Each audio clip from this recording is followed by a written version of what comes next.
Hello, everybody, and welcome to the Alex Cuesta Daily Show. I hope everybody is doing okay on this Friday, May 6th of 2022. We are 2 days away from Mother's Day. I do not record on the weekends, so I would just like to give a shout out right bright and early on the show to all the mothers out there. Happy Mother's Day early from the Alex Cuesta Daily Show here. And look at me. I'm here. Fifth day of recording in a row. Yay, it can be done. Full week of recording. I haven't done this in forever. I apologize to anybody that listens that I haven't been keeping up with it, but here I am. Maybe I'm back. Maybe this can be done. Who knows? But I am here. We have a lot to get to. I always stack shit up when I really shouldn't, but I do. We have a lot to go, so let's just jump right into it. But before we get into anything fun, like, share, follow, subscribe, rate 5 stars on Spotify and iTunes. Spread this word of mouth and go find us on the socials. The Alex Cuesta Show. Go search it. We are everywhere. So let's jump right in. Biden COVID tracker yesterday. 81,567,248 cases and 995,083 deaths. As of today, the 6th, we are at 81,685,981 cases, an uptick of 118,733 deaths, 995,923, an uptick of 840. So we are having a pop in cases. That is factual, that the cases are going up.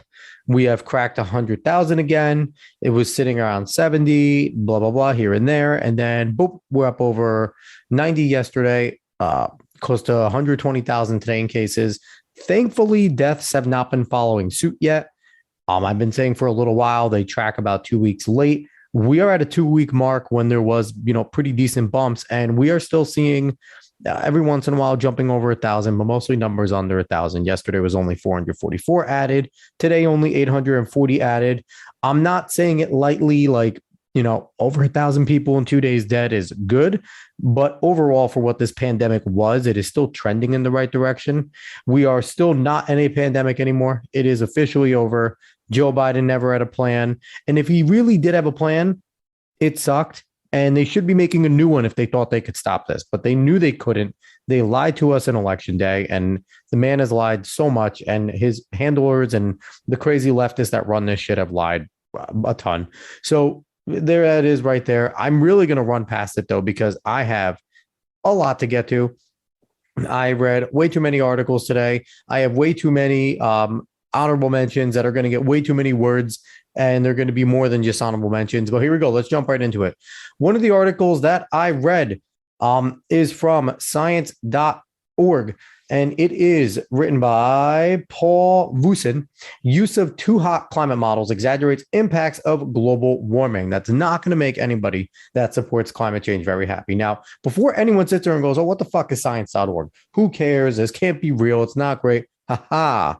My friends at NewsGuard saved the day.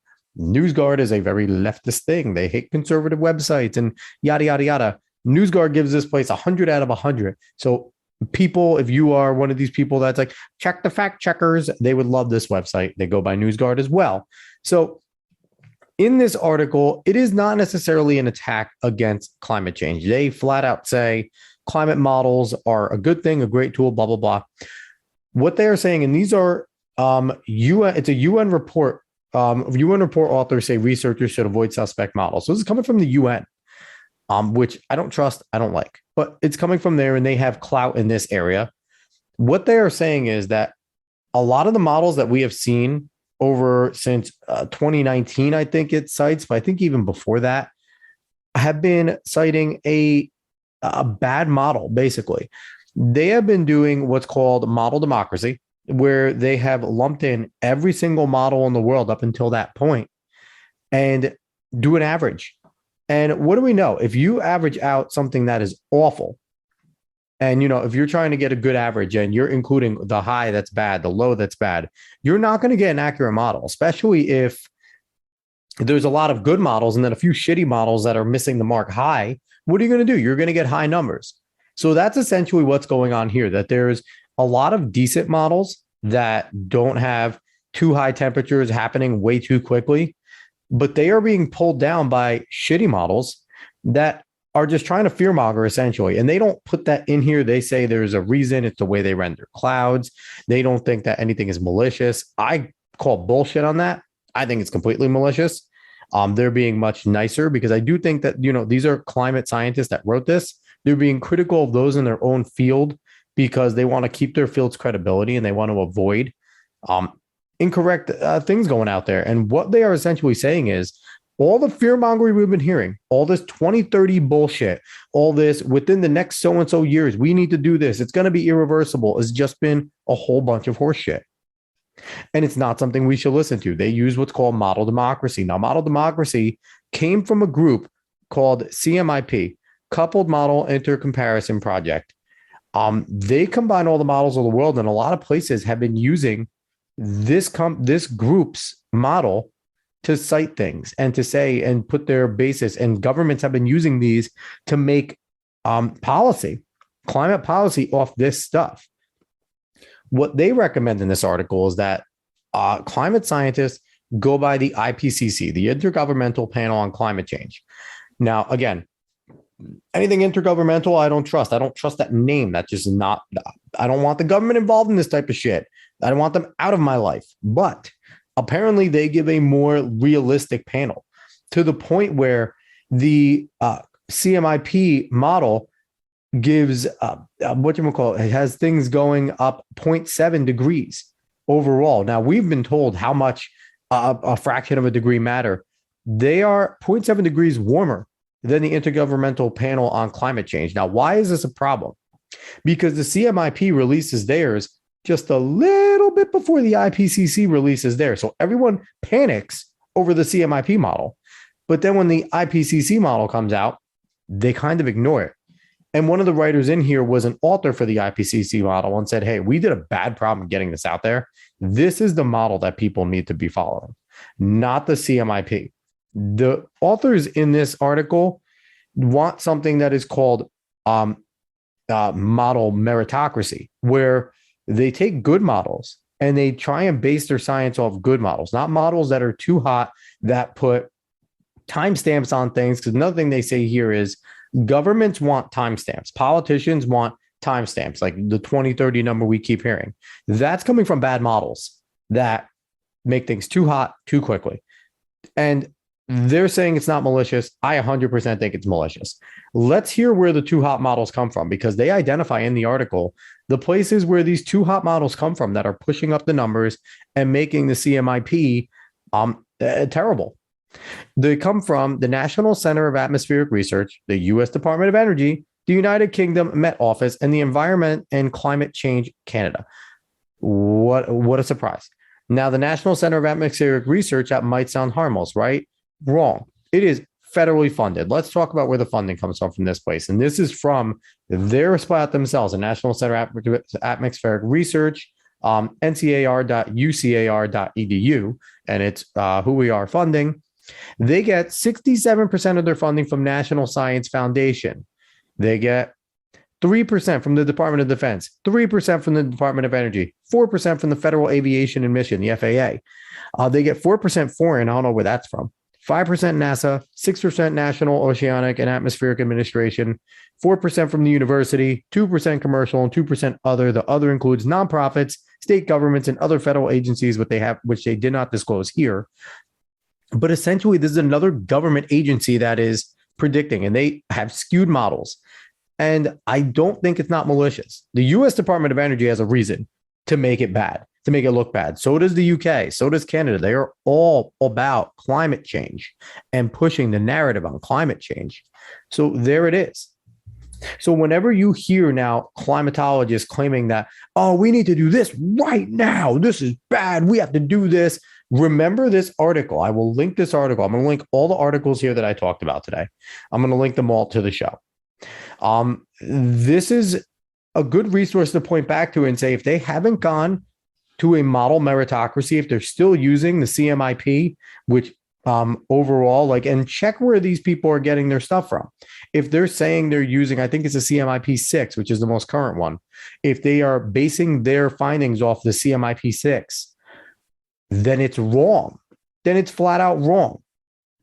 And they said here, what they should be doing is they should be looking for markers of when the heating hits a certain place, not how long it takes, but when it hits there.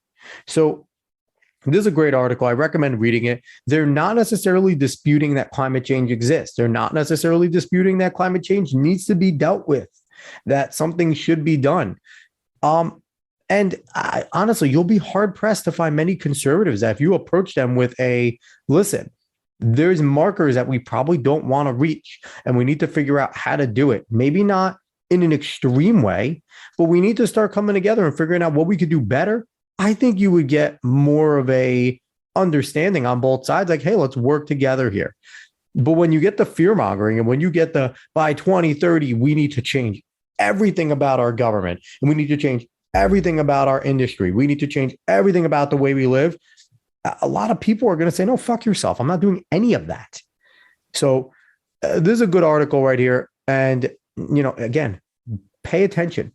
And again, like I said, 100% NewsGuard. This is a trustworthy website. So go ahead. I will link this article up. You can click on it, read it for yourself. It's a good resource. The next thing that I want to talk about today, Marjorie Taylor Greene, MTG. A lot of people hate this woman. She has been on trial in, where's Marjorie Taylor? Wow, I should know where Marjorie Taylor Greene is from. MTG. State rep. Where's she a state rep from? Georgia. She is a Georgia state representative.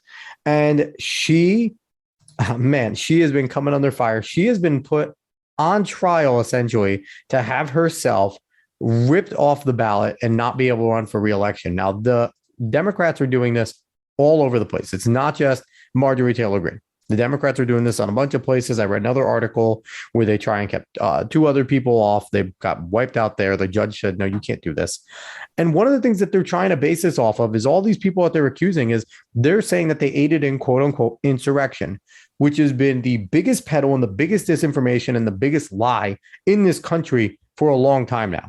If you want to say that election fraud's a lie, go for it. You could say that all you want. Hasn't been proven. So if it continues to be said, then yeah, sure. You could say it's a lie because there's been nothing proven about it. But if you want to say that January 6th is an insurrection, that's a complete and total lie. You want to call it a riot? You want to call it a tragedy? You want to say it should never happen? Agreed. We're on the same page. You want to call it an insurrection? You want to call it sedition? You're a fucking idiot. There is no other way to put it. It was not an insurrection. It couldn't have been. There was no weapons involved, number one. Number two, most of the people that walked in just kind of walked around aimlessly. And I'm so tired of hearing when they say people trespassed onto there. Fuck you. You can't trespass on the public property. That's government property, especially the people's house there. If they want to walk in, they can walk in, especially when you see police letting them in. They can walk in. There's a lot of sketchy shit with January 6th. It's outside of whether it was a riot, insurrection, whatever. There's a lot of sketchy things that went on in January 6th that make it go much deeper, but I'm not here to jump into a conspiracy theory. But it was not an insurrection. So anyone that pushes that is pushing disinformation. But the big news here is the judge struck down another Democrat attempt to keep a Republican off the ballot. Now, there's something more to this. It's not just about because they think Marjorie Taylor Greene is a bad person, which they do, but it's not about that. It's about trying to keep Republicans that they think are going to win again off the ballot. Why are they doing this? Because it is going to be an absolute slaughter in November. They know that they cannot hold the House. It is damn near impossible unless Biden goes in and just, changes the world, cures it, stops the supply chain issues, brings gas back down, ends the war in Ukraine, helps out Rwanda, puts China back in its place. Unless he does all these things magically before November, there is no way the Democrats are holding the House. There's a good chance that they might lose the Senate. And you're going to see state elections all around the country also turned around on their head because leftism is losing and leftism deserves to lose. So Marjorie Taylor Greene is allowed to stay on the ballot. The judge flat out said that they did not prove anything to say that she aided and abetted in what they claimed to be an insurrection. He wouldn't even call it an insurrection. He said what they claimed to be an insurrection. He said the closest thing that they came to was an interview that she said, tomorrow is going to be our 1776 moment or something or another like that.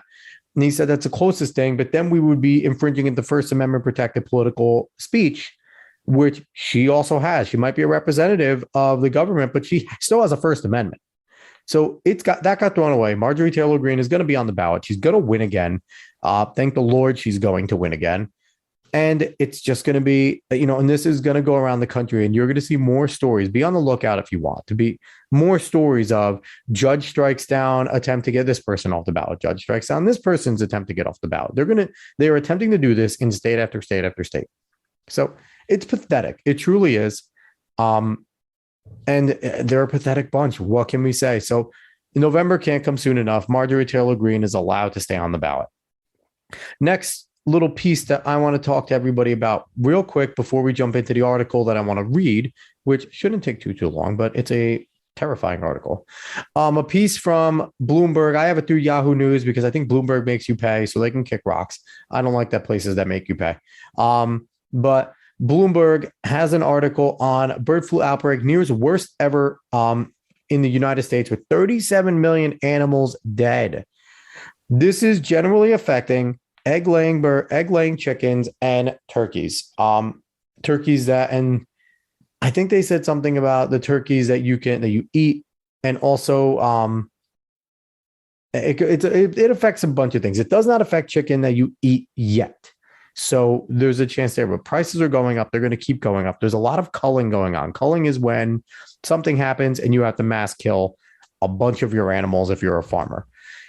The thing that jumped me out here is that really made me kind of cringe and hold back is the way that they are killing these animals. Now, I'm no PETA person. I am not I love dogs.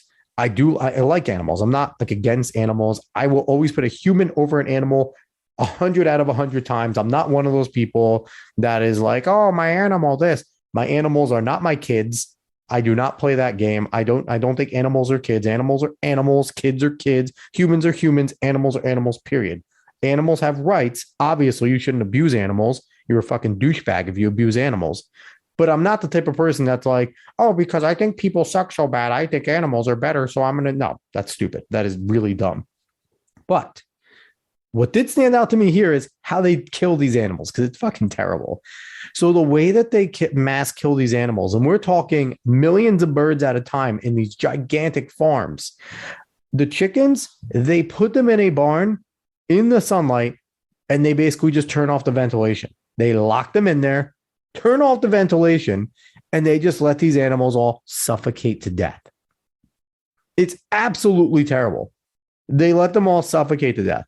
And when it comes to the turkeys, they use a spraying firefighter foam, and it suffocates them. Again, puts them in a barn, sprays these firefighting foam, and suffocates them to death. Now, you might think this is absolutely inhumane. We need to put a stop to this. Oh, no. It is an approved technique by the government. Doing this is approved by the government, and the government foots the bill for killing all these animals, because if it's a disease like this, the government put in safeguards to try and help. They don't put the farmers out for doing this. The farmers are already being put out by having all these birds killed because they're not going to be able to use them to profit. So our dime handles doing this. The government has approved these techniques to murder these animals this way. I get it. You don't want sick animals going out to the public. They are just animals to be, used to consume in the turkey situation. They're hatching eggs in the chicken situation. They are livestock. Livestock is meant to be used as a tool, essentially, to give us subsistence. But man, oh man, just reading the way that they kill them kind of sucks. I don't like that. You don't like. I don't know a better way to do it, because I guess you don't want humans coming in contact and getting avian flu. Apparently, there was a case of avian flu. It's caught in a human. It's not apparently it's not gonna be bad, but you don't want that happening. But suffocating, that's a terrible way to kill them, to make them suffocate. I don't know. I don't know if I can get behind suffocating anything, especially on a mass scale. Man, Man, that sucks. You want, I'll link the Yahoo News article. I don't have anything on Marjorie Taylor Greene. You can go research her. I read a funny article from CNN about it that was supposed to be news, and right away called her a conspiracy theorist, peddling Republican. And I'm like, this isn't news. This is analysis. CNN, get your shit together. Don't let journalists write dumb fucking shit. If you're a copy editor and if you're a main editor, don't put that out there. That's terrible. It's not journalism. Discovery, clean them up more. But just it's a terrible way to kill the birds. The story is by Jia Song, Elizabeth Elkin, and Michael Hertzer. And yeah, I'll give a link to it. It's awful. Not happy about it. When I read that, kind of ruined my night. So let's jump into the article that I want to read to everybody because it is pretty damn terrifying.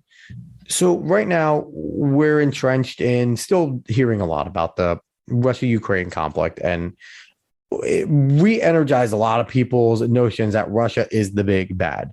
You know, when you go back to when Mitt Romney was talking about Russia against Barack Obama, Obama said the 80s wanted their policy back because, you know, he's trying to make fun of Mitt Romney. People got laughs out of it. When Donald Trump talked about Russia tampering with elections, Obama said not possible. Focusing on winning a presidency, you're not going to win. History proved Trump won, and again, mocked about Russia. Now, all of a sudden, Russia's back to being the big bad for some reason, and we have to worry about them. They're the biggest threat, yada, yada, yada. Here, I have just found possibly a bigger threat, and it's fucking terrifying. And of course, it comes from China. The article, Drone Wars, terrifying video shows Chinese super drones hunting humans in packs amid fears they could be primed to kill, by Adrian Zorzut. And this is from The Sun. It's as terrifying as it sounds. Let's read this article here. Terrifying footage has emerged showing Chinese super drones hunting down humans in packs, sparking fears they could soon be primed to kill. The breakthrough achievement has prompted concerns that they could be put to a sinister use. The team from Zhejiang University in China released incredible footage of 10 lightweight drones filmed moving swiftly between trunks, uneven ground, weeds, and tangled branches. And they really do move in a terrifying fashion. Let me tell you, it is absolutely terrifying how they move. And it looks like something out of a sci-fi movie where they are going through trees and they are through uneven ground. No one's crashing. They're not hitting each other. And there was 10 of them in fairly close proximity.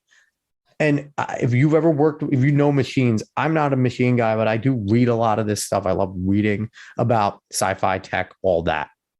It is difficult to get these things done, to make sure that the machines don't run into each other, that they are making sure that things in front of them are, you know, not too close and moving around them. These things are moving at a decent clip, dodging a forest with a lot of woods and uneven ground. Let's keep going.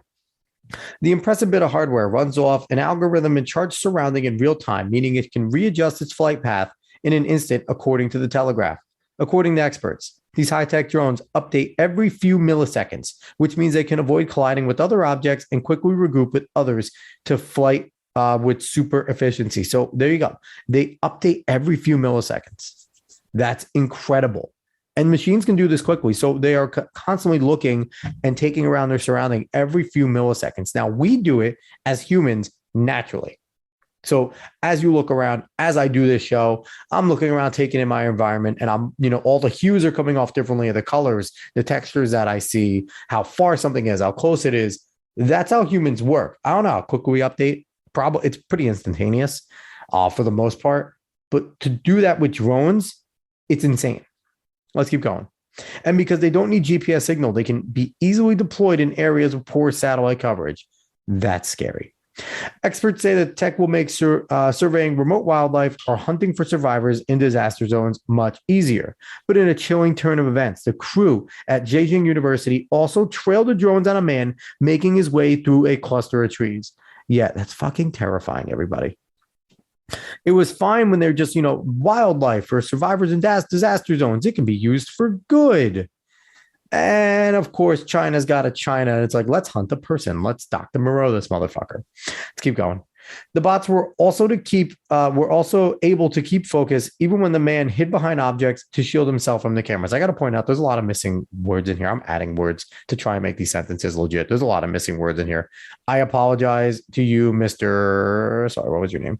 Mr. Adrian Zorzut, but your copy editor failed you. Somebody please go help this man. Let's keep going.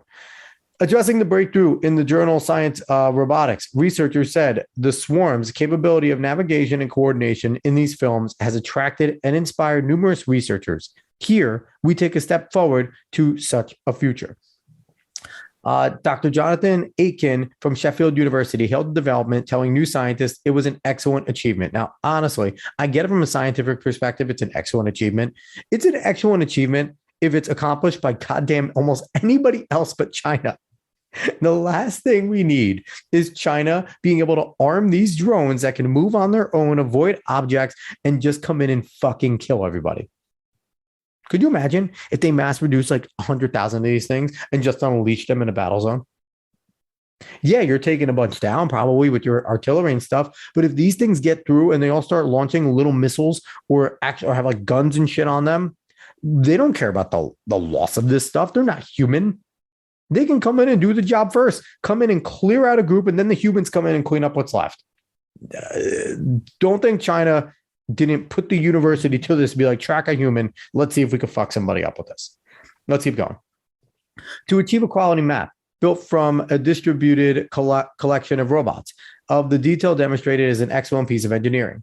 To couple this with the additional successful navigation and avoidance of obstacles and critically other members of the swarm is an excellent achievement. And I think this was all by Dr. Jonathan Aiken.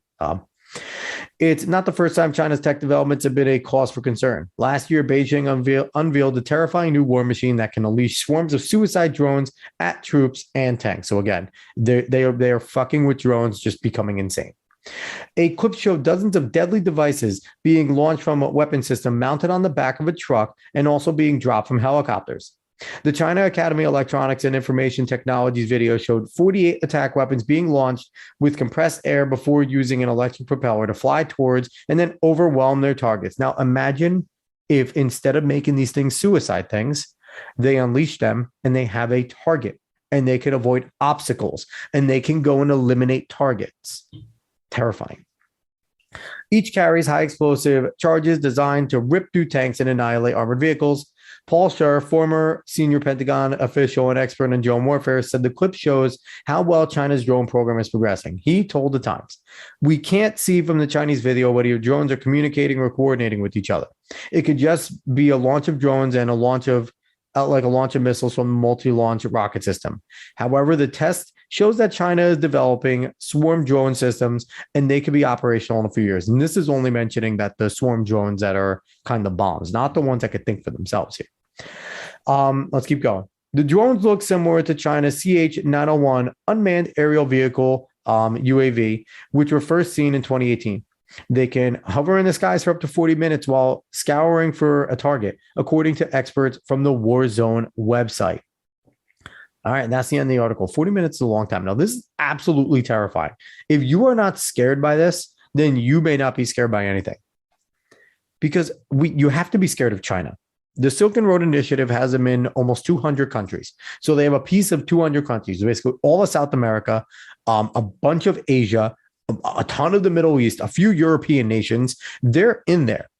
So they're already slinking their way around the world, creating a gigantic sphere of influence through economics. And now they're developing this drone technology, an unbelievable clip. If you don't think this is a national security threat, now I get it. A libertarian is going to say what China does has no bearing on anything about us. If they're not attacking us, leave them alone. This is preparation to become the biggest military power ever. You put tactical nukes on these little motherfuckers, or even in the suicide drones, little tactical nukes in those suicide drones. They are doing an insane amount of damage without any loss of Chinese human life. It is terrible. Now, before we close out the show, because I am this guy, I want you to hear what these things sound like. I don't know if you're familiar with the sound of drones. I haven't been around too many, but I want you to hear what these drones sound like. You would think that China might want to make them silent. And being a silent drone might be terrifying because, they come up, you kind of hear wind, they're behind you, they're shooting you in the face. That would be scary. Hearing this roll up on you in like a form of like a few thousand might be more fucking terrifying. Listen to this nonsense. If do I still have it going? Yeah, I still have it going. Listen to this nonsense here.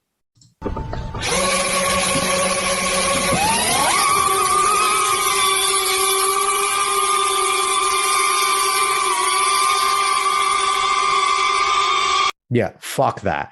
Could you imagine 1,000 of those? Your ears would bleed from the sound alone, and then they start shooting you. Yeah, no, I don't want any of that.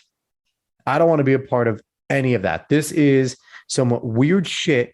And honestly, you'll know the test happens when they start enforcing this on their own people. When instead of having police officers to go around the streets and enforce curfews or things like that they're doing in COVID-19, they just send little drones around. All you hear is, and you, as a Chinese citizen, you bolt into your fucking house because you're not allowed to be outside and you don't want this little drone gunning you down. Like, this is terrifying. China is absolutely terrifying. Japan, where are you? Make a Gundam, like a real one, not your fake one. Make a real one so you can shoot these motherfuckers out of the sky. We need to do something insane here. United States military, I hope you're working on anti-drone technology, because that is where we need to be, because seems like we're getting our ass kicked in the drone war strike. I have not seen our strikes. I know we could do missiles from our drones and stuff like that. We could fly them remotely, but these are drones that can do it on their own. You don't need a human handler. So it's terrifying. China's terrifying. I'm not a fan. I am not a fan. All right, everybody. Thank you for listening. I appreciate it as always. Please like, share, follow, subscribe, rate 5 stars on Spotify and iTunes. Spread this word of mouth and go on the socials to find us, the Alex Questa Show. This episode didn't take half as long as I thought it would, and I'm happy about that because I had a lot to get through. I said what I needed to say, got done before the weekend, 5th show of the week. Proud of myself for that. Hopefully, we're going to come back to 5 strong next week. I think I can do it. Again, it's Mother's Day weekend. Be kind to your mothers. Be kind to your mother-in-laws, your grandmothers, your sisters that have children. Any female that has a child is a mother. They are important people of society. And thank them for doing a hard job. Thank them for having kids. Thank them for child rearing, and show them appreciation this weekend. Show them some love. I know I'm going to show my wife, my mom, my mother-in-law, my sister, my cousins, my aunts. They're all going to get love from me because they deserve it, and I love them. And Mother's Day is a good time for us to recognize how hard they work and how great the mothers of our country and the world actually are. All right, everybody. I hope everyone has a good weekend. I will be back on Monday. Talk to everybody later.